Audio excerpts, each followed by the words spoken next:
Yan mga paps, i-fix na natin sa labas. Subukan na natin doon, ha? Okay.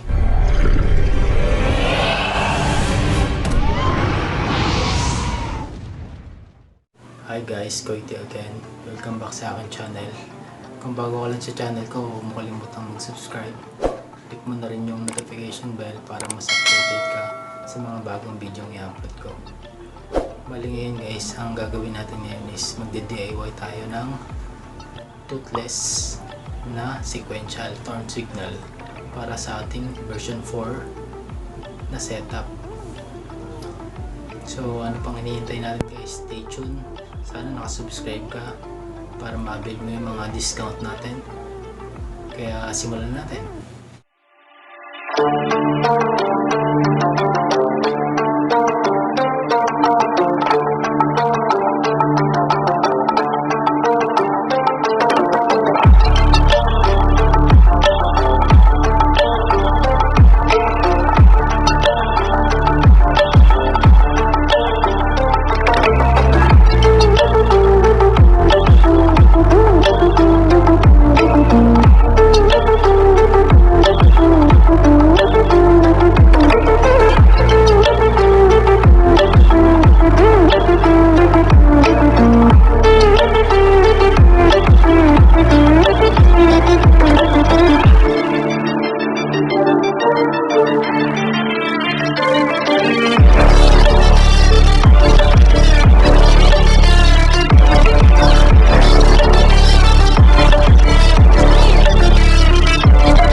Okay, subukan natin. Sabog pa.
version natin, bagong version.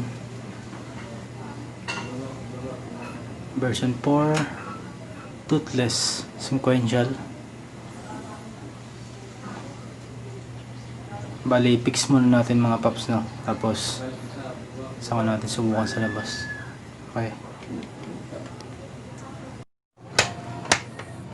Bali, ito na nga siya mga paps, ano? Gawa ko ng plug and play. Ito yung connector nya. Tinanggal ko muna to kasi iti-testing natin eh. Ito puro naka-connector na yung mga paps.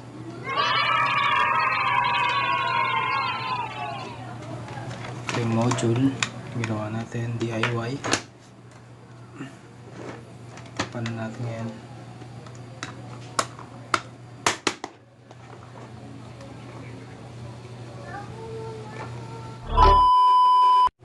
Bali yan guys, no, ito na yung first trial natin ngayon.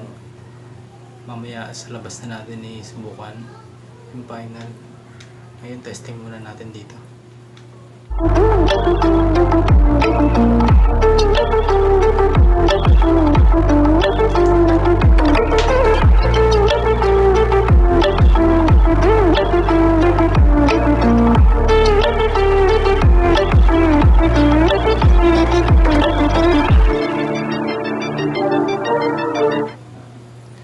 Sequential siya mga paps. Version 4.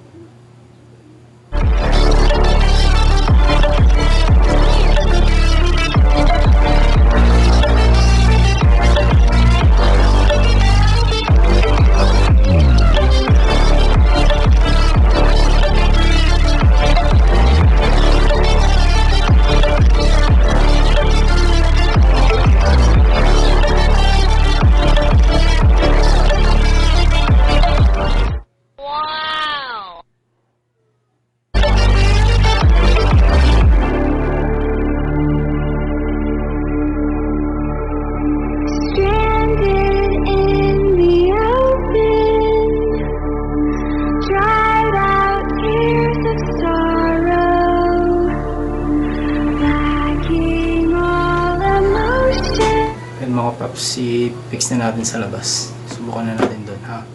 Okay.